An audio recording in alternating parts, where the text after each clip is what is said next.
welcome to this presentation of JCON 2021. My name is José Luis, as I said before, and I'm going to be talking about handling exceptions in a functional way, right? So a little bit about me. I'm from Quito, Ecuador.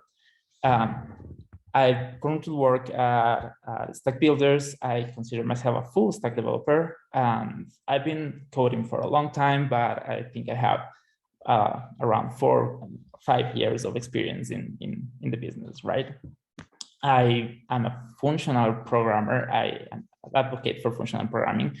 I am a clean quality code enthusiast, and I consider myself an open sourcer, right? I like to be very involved in the community, open source, everything that comes with it, right? A little bit about myself. I do CrossFit. I'm a PC gamer. I'm a cat person. So yeah, I think I probably said a little bit too much about myself here. So yeah, let's see what we are going to be seeing today.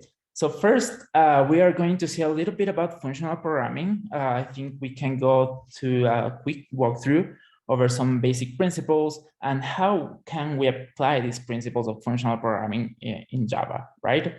After that, we are going to go over exceptions. That's what we came for, right? We are going to see how we usually handle exceptions and what could be the problem with the approach we usually take for handling exceptions, which is very imperative. Then we will see a little bit about a lightweight library that I wrote myself, which is called Maybe. It's a library focused on handling exceptions in a functional way. Before I forget, please, if you have any questions, I'll be answering them at the end, just to keep the flow of the conversation, right? But I'll be very happy to answer all your questions at the end of the presentation. Okay, so let's get started. Let's get with functional programming. Yes, we can do functional programming on Java. Actually, functional programming is just a matter of some principles. So let's check the principles of functional programming for a little bit.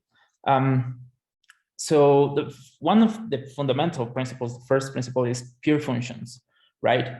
On functional programming, we want to write pure functions to avoid side effects. That what a pure function means is that we have the same result if we enter the same input, right? After that, we will have immutability. That's another pillar of functional programming. And it's very related to pure functions because to avoid mutation, to avoid state mutation, it's to enable us to stop side effects from spreading through our code. We don't want side effects to get spread. And for that, we try to avoid, or we want to avoid a state mutation at all costs, right? After that, we have referential transparency. Well, referential transparency is more like a conceptual principle, and it's actually the sum of the first two principles, which are purity and immutability. Because with this, if we apply to our code purity, pure functions, immutability, we avoid a state mutation, then we will have the ability to use powerful techniques that come with functional programming, like currying or composition, right?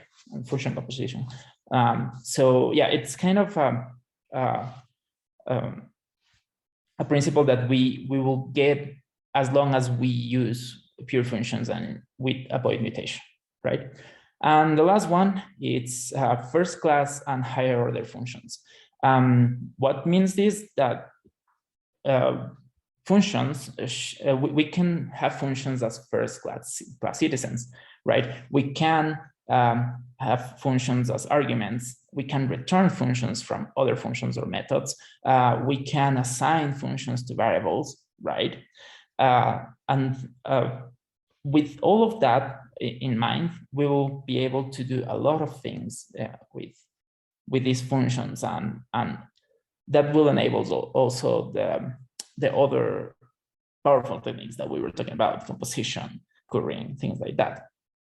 So since first class and higher order functions comes also with the functional interface and lambda expressions that came with Java 8 and everything, this could be a very big topic to talk about, right? So we probably assume that we know about lambda expressions, right? And how we can create functional interfaces and the built-in functional interface that we have from Java in Java 8, right? So, and since referential transparency is more like a conceptual thing, right? We are going to focus mostly on pure functions and immutability. So let's check these two principles a little bit. And okay, so let's start with pure functions, right? As I said before, we don't want side effects from spreading, right? We don't want to create side effects from memory or I/O, right? We should always get the same result from a function if we provide the same input. Like for our first example, I know it's kind of a weird example, but here, if we add in this sum function, in this sum method, we are trying to add A and B, right? But we are also generating a random number between those. So we are never going to get the same result for A plus B. This is, of course, probably not what we want to do in a function, but it's just to set an example here. That's a big side effect on this function, right?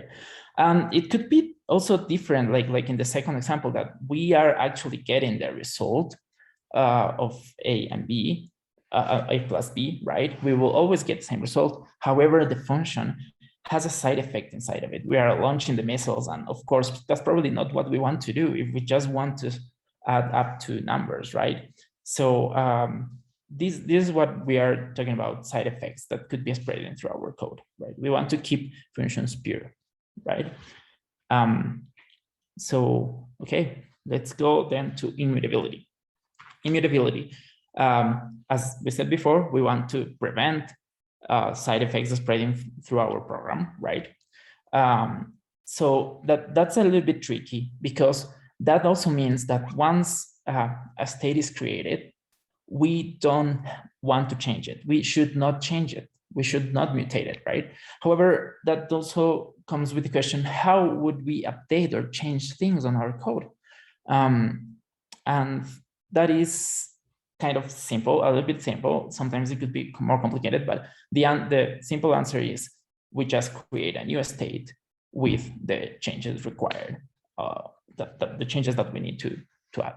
So like in the first example, we have a function that wants to get the next month from a date, right? I know these methods are deprecated, but I just wanted to make a point on this, that we are changing our date reference that is coming in the argument, right? By using the set method, the date .set month, we are changing the reference of date, and we are then returning again that date. Even though the user of this function could think that that this date object that we are receiving, it's a new object, right? It is not. It is not. The date reference is also changing the argument. So the user that passed this date is probably not aware that that reference changed and may be using it as it would have the current month and not next month, right? How do we solve this? Well, of course, in the second example that we have there, like to solve this, I am using local date, which is an immutable date object from Java 8, right? We know the methods that we have on these objects are immutable. That means that plus month one will always return a new instance of date, and we are not be changing or mutating reference. This is a simple example of immutability, and usually we have more challenges in Java to achieve immutability. Like, for example, when we create objects, right?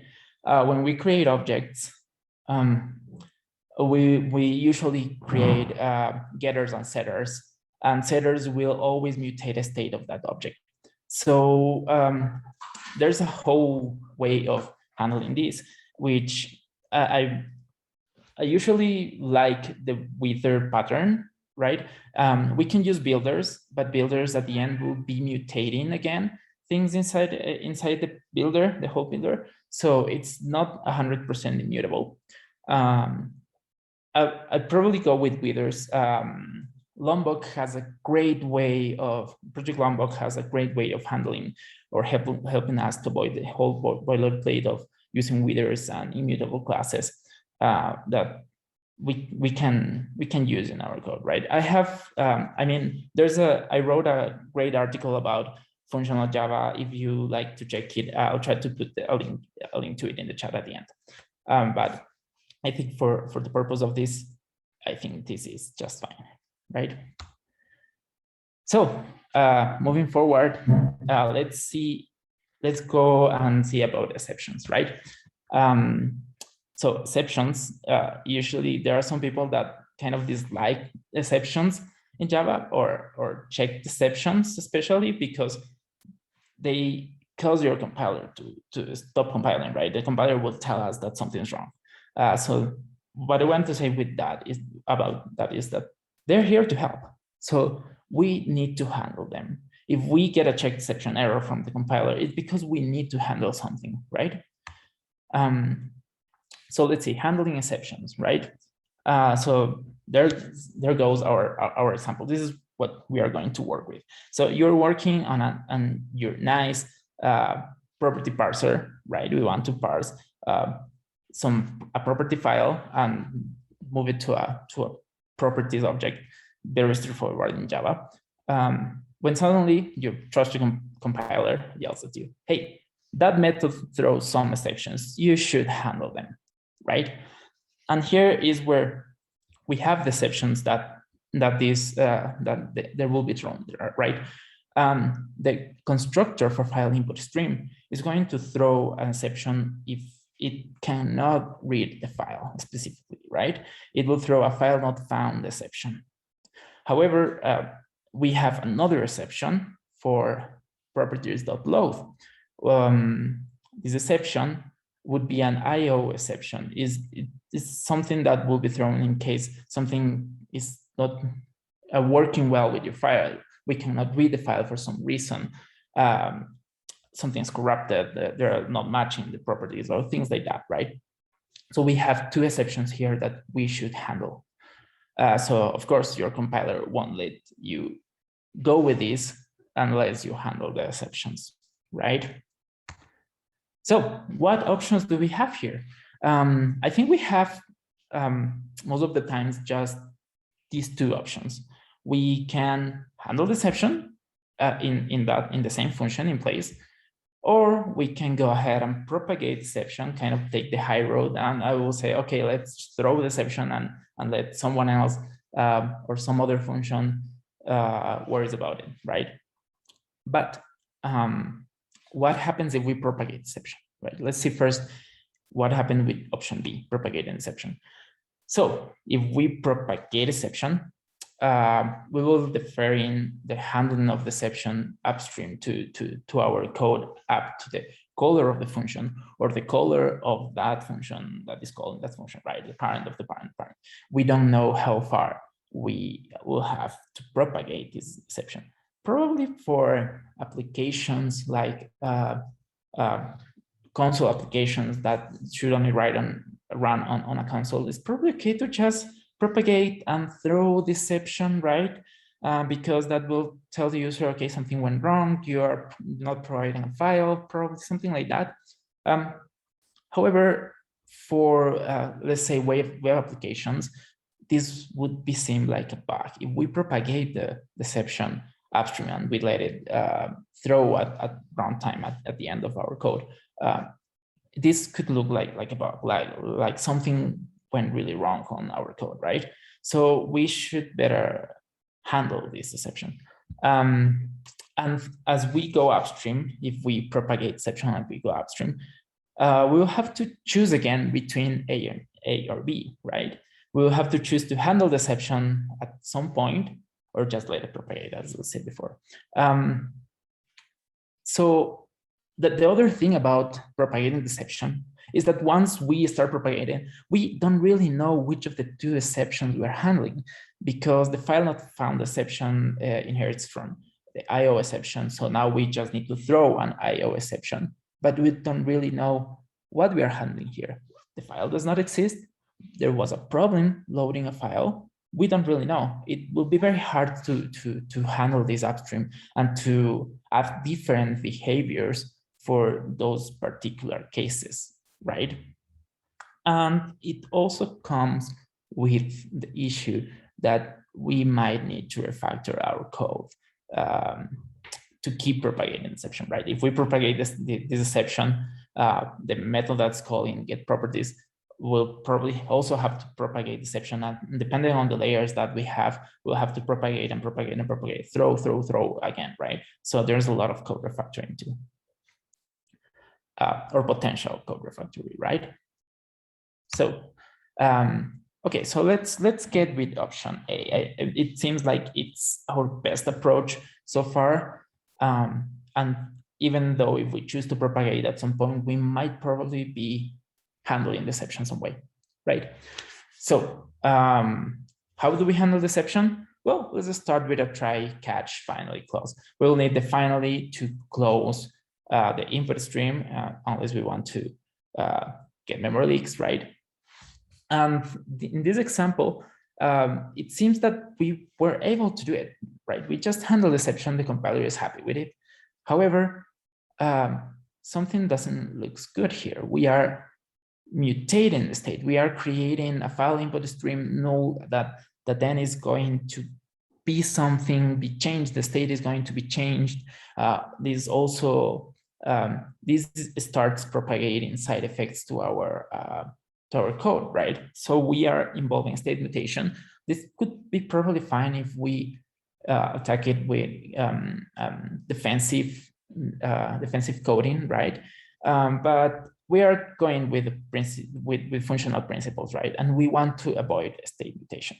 So for us here, that could be a side effect, a potential side effect. We have state mutation. And to be honest, this doesn't seem too very easy to maintain or understand, right? So what about we try another approach? Let's try to use a try with resource, because that way we will reduce the need of the second try inside the finally to close the input stream, right? So, okay, a try with resource seems to make things a lot easier, a lot smaller. Of course, we are defining the input stream, inside inside the resource of the try, right? So we don't have a state mutation anymore, right? We are not spreading side effects.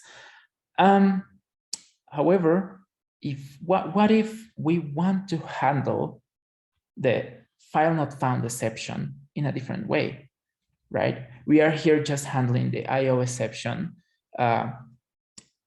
for the properties load as far as we know here, right? We can probably create a multi-catch clause, right? But then again, what if we want to do something different in case the file input streams through not the final found exception? What if we want to load a default file or something like that, right? We want to do something completely different that what the catch is going to do here in this try with resource, right? So I think we are not quite yet. Another thing I want to mention here is that usually with the try catch syntax, we are attempt to handle everything in to put everything inside the try clause, right?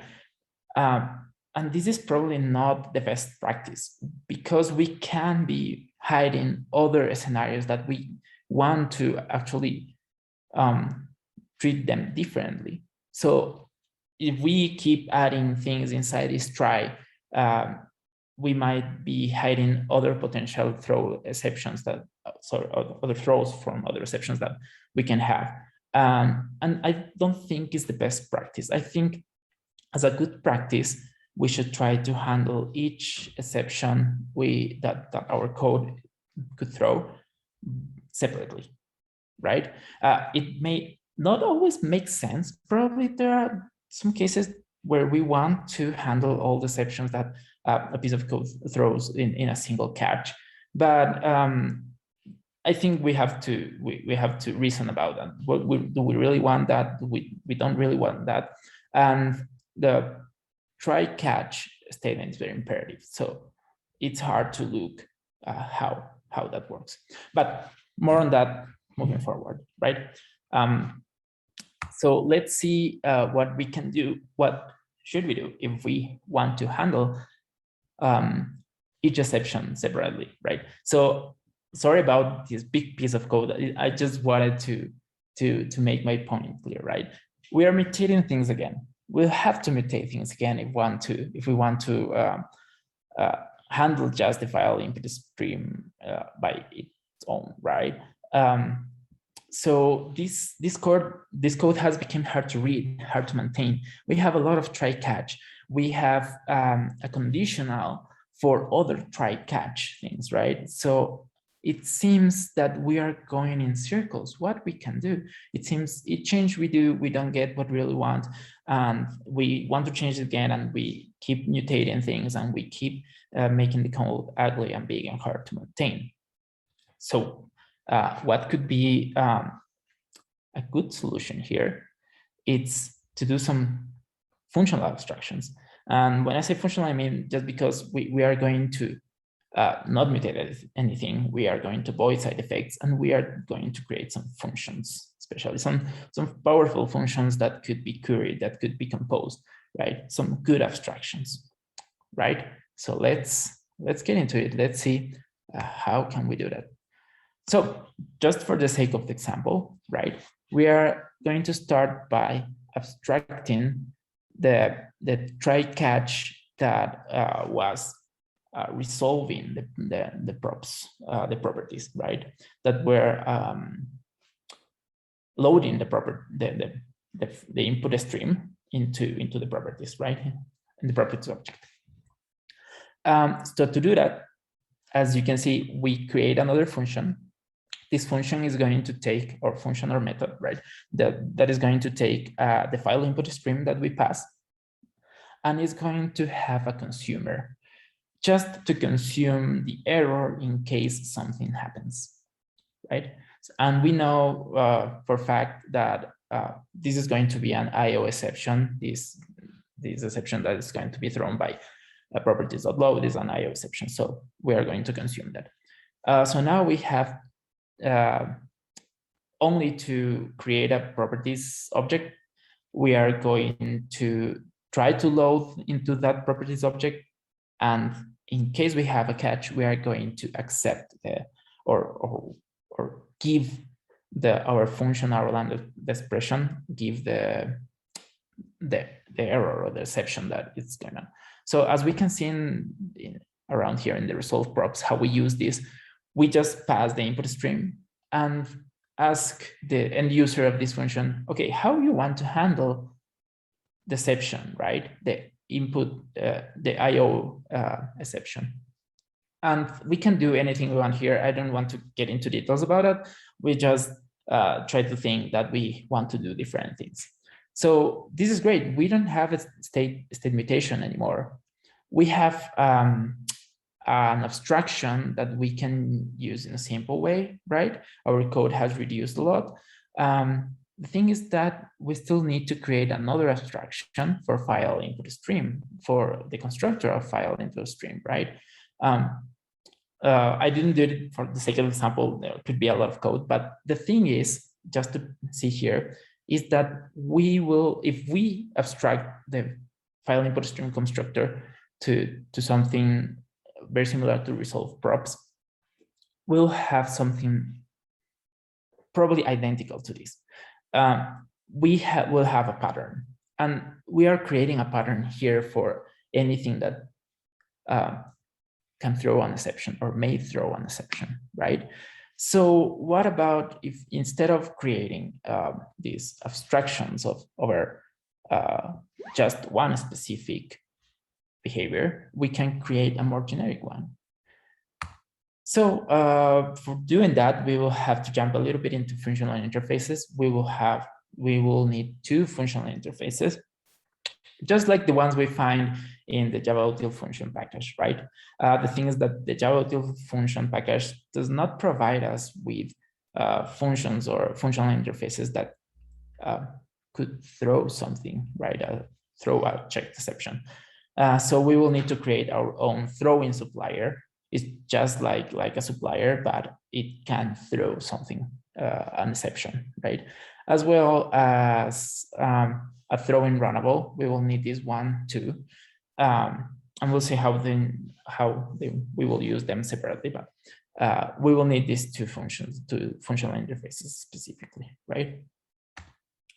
So then we will create a generic resolver. Why I am going a little bit into differentiating this first. A resolver would be something that get us a value. We can resolve a value out of something that can or may throw an exception, right? Because not every operation that may throw an exception is going to return a value. We may have effects, like not side effects, but effects that can run on something like sending an email that may throw an exception, but not necessarily return something. So we are going to split those two because they kind of have different behaviors. So we will first do this resolver. We need first, as arguments for this generic function, of course, we will need the throwing supplier. We will need someone to supply us with what is going to throw, the operation that is going to throw and return something, right? Or may throw something. And a function to handle the exception. What we mean here is, okay, if there's an exception, then provide me with another value so we can always return something out of this resolver, right? And the function is very simple. We just need to return the resolve function that is being provided. And we need a little trick here with these unchecked suppressing warnings because, because of type erasure, we won't be able to use the generic E as in the catch part. However, I don't think this is bad because this would be abstracted to some point. We can have tests for this and be sure that this is going to work, and we will do it just once, right? So there we go. We have a way to get a fallback from our error. We got a way to resolve operations that may throw an exception, right? So then let's check this other one, the other one that we're talking about. This is a run effect. We would probably want to run an effect, not return anything, but just run an effect. This effect may throw an exception, so we want to handle it appropriately, right? This would be the run effect would be like the props.load that we were doing before, right? Props.load doesn't return anything. It's just running the effect of setting the props into or loading the props into the properties object, right? So this is very similar. We would just need to use the throwing runnable as the effect, right? We don't expect anything to return. And the consumer, the second argument, which is the consumer, would be how do we handle deception? Do something on error. And the great thing about these functions, the resolver and the run effect, is that the error on the second argument is type safe, right? Thanks to type inference, we know that by giving the runnable or the effect or the throwing runnable or the other one, sorry, the throwing supplier, right? Those know what exception is going to throw, right? And that means that we are going to pass that inference to the consumer, and the consumer will know what kind of exception we have, the type of the exception we have to handle. So yeah, this kind of resumes what we can do on a generic way to handle our exceptions. However, it's not that simple, probably, right? We will be encountering more and more cases of using these functions in a different way. Probably not do something on error. We want to probably map it to an optional, right? Or some other things, right? So this is still a little bit limited to put in our code base, right? We will need more things. So there's where we get into maybe. So first of all, don't worry. Maybe it's not another library like optional. It's actually created for exceptions. So what is maybe? Maybe for Java is not a replacement for optional, as I said before. Instead, we'll leverage the benefits of optional to create a functional API that will allow us to run operations. As we said before, operations could be resolve something or run an effect, right? But those operations may or may not throw an exception. That's why I decided to call it maybe, because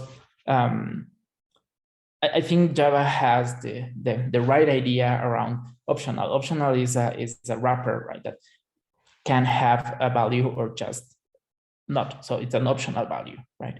But maybe for me, it's this may or may not resolve. This may or may not run, right? So that's why I decided to call maybe, also a little bit inspired on other languages like pure functional languages like Haskell. But yeah, that's just a little bit of history around maybe. As it says here, the intention is not only to avoid this imperative try-catch that we've been looking before, right?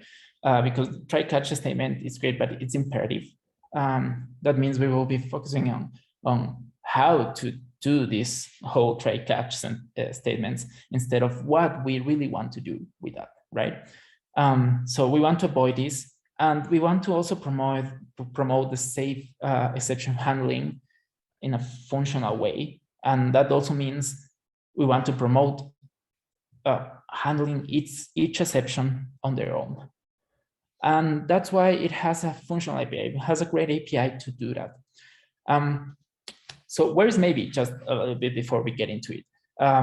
Maybe it's an open source library. It's published on Maven. Maven repository, so you can find it there. You can use this QR code. So if you are seeing this and you have your cell phone at hand, you can just go ahead and scan it, and you can check it out. And of course, you can install it very simply. Install it with Gradle, Maven, Scala SVT, or whatever you're using, right? So maybe it's there for everyone. It's open source. So let's see a little bit into the basic API of maybe, right? So as I said before, maybe it's a little bit inspired in other functional languages, right? We want to do it in a great functional way.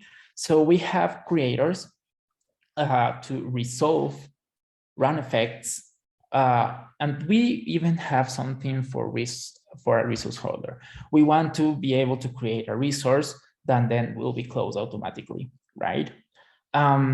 So each one of these creators, we have different creators, will be resolvers, run effects, the resource holder. Each one of them has their own API because they behave in a different way. For example,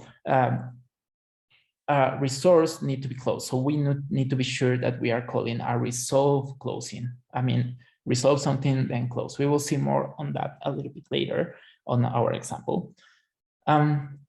But to be more clear, a resolve will return something. A run effect will not return anything. So their API should be different, right? Very similar, but different. We also have helper functions like just or nothing. Just is just the way to lift a value into the maybe context, into the context of maybe, right? As we see in the first example that we see in a minute. We can also change directly this maybe to optional because it leverages optional. So that means, okay, if I was not able to resolve anything, just give me an optional because I know I may or not may have this value. This value is optional to me, right? We have also a way to cast things around, just some helpers there, right? So let's see a little bit into the first example we have here. We just want to read some lines from foo.txt, right? So first we are going to leave this path just to use some powerful techniques of functional programming, right? We are going to leave this path into the maybe context, right? So, and then we are going to resolve. We can use method reference here because then resolve will give us the path or the thing before we have before, or we have inside the context of the maybe as the first argument. And that is something that we can pass to files.read all lines, right? So we can do a method reference here. Makes things more clear, more readable, more functional too. Then after we get the resolve, we are going to get into the resolver API, and the resolver API will let us do something or return something on error, right? So what we are going to return on error, probably not what we need, but just for example, we are just going to return a list which says error read in the file, right? And in case that everything else fails, right, we are going to return as a default an empty list. So right now we have a fallback again, as we had before, right? We have a way to have a fallback value. We have a way to handle our exception here, which would be type safe. Error would be type safe for the exception that read all file all lines, sorry, throws, right? And we will get a value, a consistent value for lines. So similarly, we have maybe the run effect, this second example. And I didn't put everything that we need for mailing service, but let's assume this mail service.send is going to throw it could probably throw an exception. It most likely to throw an exception, and we want to handle it. So this looks very familiar. It's kind of like try catch, but it's more functional. We want to run an effect. We want those parameters to create those parameters here inside the to from message, right? And we want to send the email. If something fails with sending the email, we just have an error, and we are going to report this error, the message of this error through our, I don't know, we should have a tool for reporting errors, right? So very simple, very straightforward, very functional. So let's see how this works with our example, right? So it looks a little bit bigger than we have before, but actually this is good because we are handling things, specific things, right? We don't have a state mutation, and we are not spreading side effects. We are directly returning this maybe, or this the value of properties, sorry. So first, we're going to lift again the file path into the maybe context, right? Then we are going to resolve the constructor file input stream. We are going to construct a new file input stream. We are using the reference, and we can handle what to do on error, right? Here I use do on error and probably just want to run an effect in case there's something happens with this file input stream. But of course, we can use on error and return something different in case of error, right? Probably we have an input stream that we get as default, I don't know, right? But as for the example, we assume that we are handling correctly the case where the file input stream, the case where file not found exception is wrong, right? Then we have this method map to resource. This is a way to transform our the previous value that we had on the maybe, right, to a resource. That means that it's something that needs to implement closable, right? But to keep type safety and integrity here, we know that file input stream is closable, but the compiler doesn't.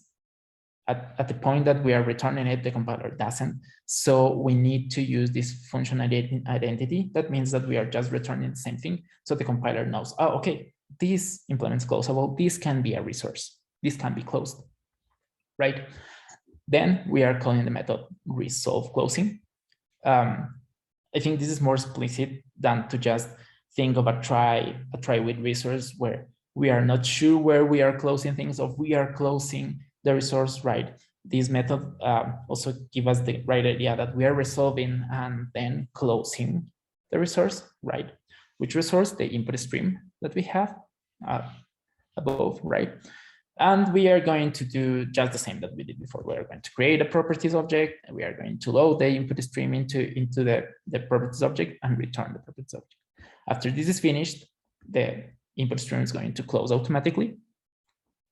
And we can handle the error. We are going to, again, run an effect, do something different, probably notify somewhere that we couldn't load this.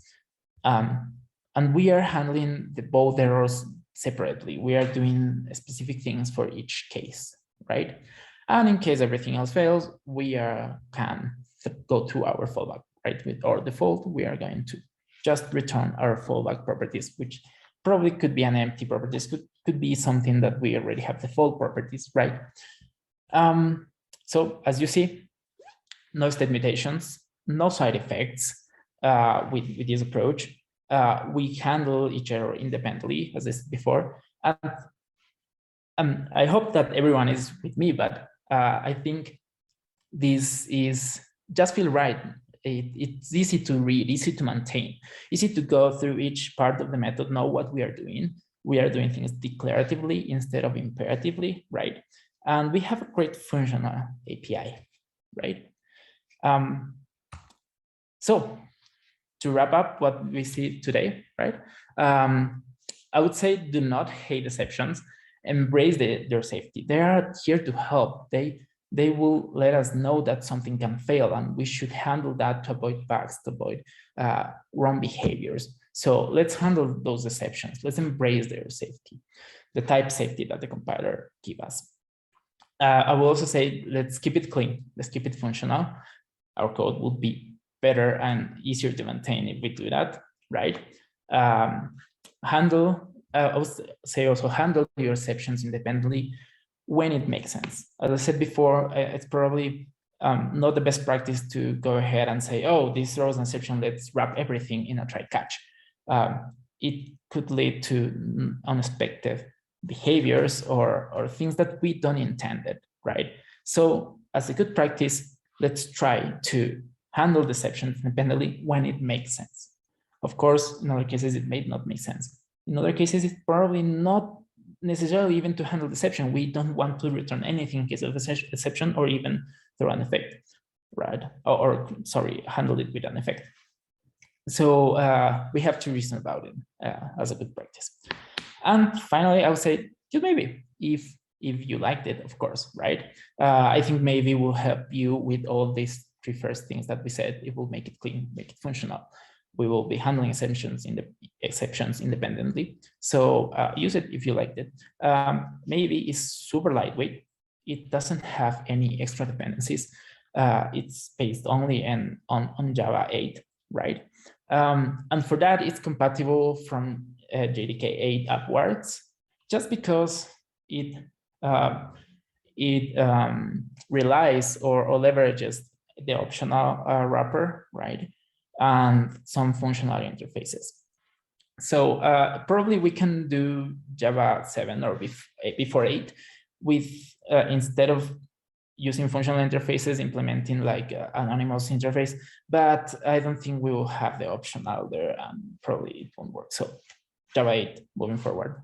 Now we are on Java 17, so it's probably a good thing, right? It's open source, so it's free for everyone. Go there, use it. It's for the community. If you have any suggestions or you found a bug on the library, I'd be very happy to make it better for the Java community. I'm very involved in open source, and I very like much to keep contributing to this great community, right? And as open source, PRs are always welcome. So I think this library can use a lot of help from the community, a lot of use cases to make it better, make it bigger, make the API better for for all the use cases that may come, right? I've been trying to add all the use cases that I could find, but I think when the community gets involved, I think there's where things get a lot better, right? So I just wanted to wrap up with this quote from John Woods. I really like this quote, and it's always code as if the guy who ends up maintaining your code will be a violent psychopath who knows where you live. And that probably would be you. So as I said before, try to keep it clean, try to keep it functional, right? So thank you. That's it from my presentation. So I think I can check the chat for some questions. So just give me a minute. Let me scroll up. Okay. Okay, so how we handle multiple exception types. So of course, with try catch, we were saying before, we can use multi-catch. We can use a try multi-catch, right? But if we want to do it in a functional way, there's where I came with Maybe, because Maybe has an API where you can do a specific catch for a specific type of exception, because you know that something can throw more than one exception, and we can handle it that way. So for that, I would say use Maybe. It will make your life so much easier if you want to handle different exception types, right? Oh, just open up here. Thank you so much. That will be great. I will be looking at very eager to look at it. Thank you for the thanks. Right. How does Maybe compare to Vapor's try? I know, yeah, that's true that Vapors have something very similar, right?